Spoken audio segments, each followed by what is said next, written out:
Kevin, welfare. It only takes a spark.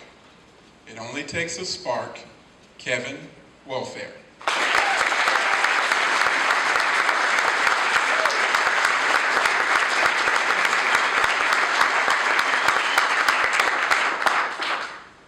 A spark is an amazing thing.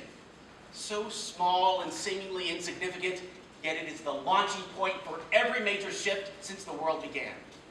With a small spark, man harnessed fire. With a small spark, the Atlas V rocket ignited and we landed on the moon. And it was the small spark of an idea that led to the founding of the United States of America.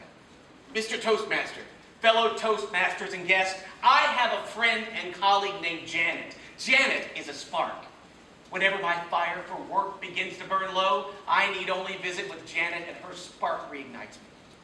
Several years ago, I had the honor of attending the oath ceremony where Janet and her husband Ken became citizens of the United States. Immigrants from Malaysia, Janet and Ken worked and studied to be part of this country. So I found myself in a cramped room, not only witnessing the oath of Janet and Ken, but also those of many, many others. It was a moving and humbling experience to see so many sparks ignite that day. That room was ablaze, believe me. I wonder, how many of us burn with that same intensity? Especially those of us that didn't have to earn citizenship. Do our fires burn bright, or have the flames gone down? I grew up in Oklahoma City and attended John Marshall High School in the late 1970s. Earlier in that decade, Oklahoma City, like many other public school systems, grappled with how to racially integrate their schools. Through redistricting and busing, we found our campuses more diverse, and I'm a far better person for it. In my sophomore year, though I didn't truly realize the honor at the time, the amazing Clara Luper was my U.S. history teacher. For those who don't know, Clara Luper was a pioneer in the civil rights movement who worked tirelessly to overturn segregation policies, most notably at Katz Drug Store in downtown Oklahoma City. On August 19, 1958, Clara Luper, her 2 children, and 11 youth between the ages of 6 and 17 entered Katz Drug Store, sat down at the lunch counter, and asked to be served. As expected, they were refused and the police were called. Amid hostility and threats, they staged their peaceful protest. They sat there for hours, enduring jeers and taunts and being spit on. And then they came back the next day. It was the first and longest sit-in of the civil rights movement. 2 days later, Katz management desegregated its lunch counters, not only in Oklahoma, but in 3 other states as well.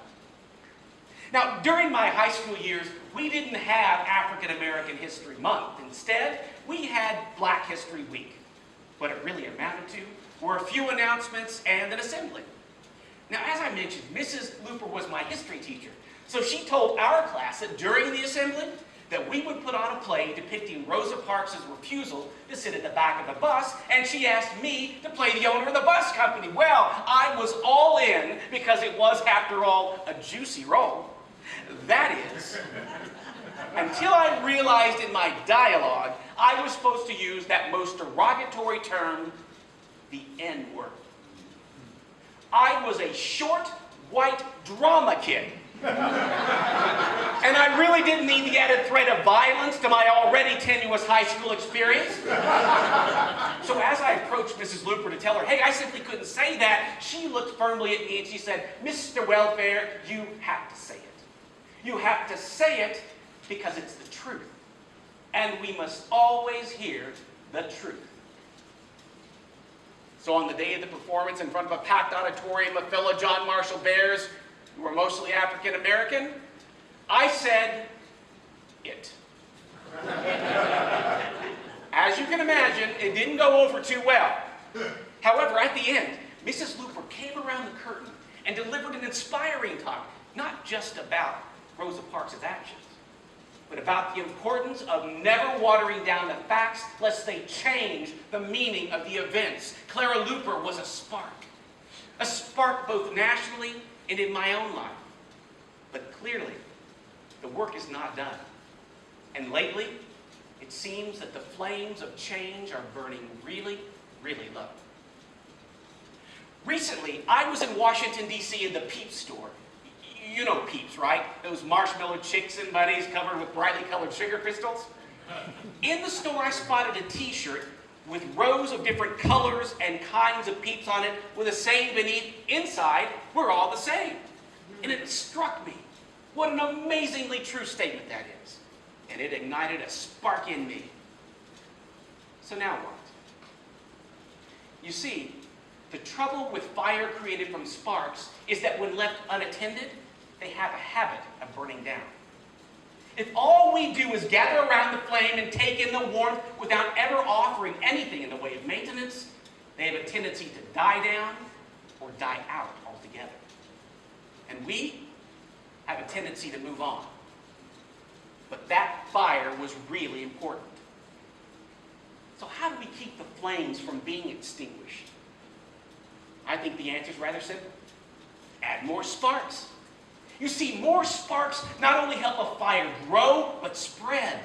Imagine, what might it look like if we all committed to being sparks like Clara Luper and my friend Janet? What might that look like in our relationships, in our communities, in our world? Maybe, just maybe, we might find ourselves in a more equal and just society. One where we don't forget or ignore the flames of the past. One where we don't need hashtag movements because we've never lost sight of the truth that we all have intrinsic value. And, as in the wisdom written on the Peeps t-shirt, we're all the same on the inside. Fellow Toastmasters, today I throw out this challenge to all of us. Be a spark. Be a spark for your neighbor. Be a spark at your job. Be a spark for those who don't know how today, but will if you'll only show them. If we can do that, if you and I can do that, then we will set this world ablaze with a fire that will never burn out. It only takes a spark. Mr. Toastmaster.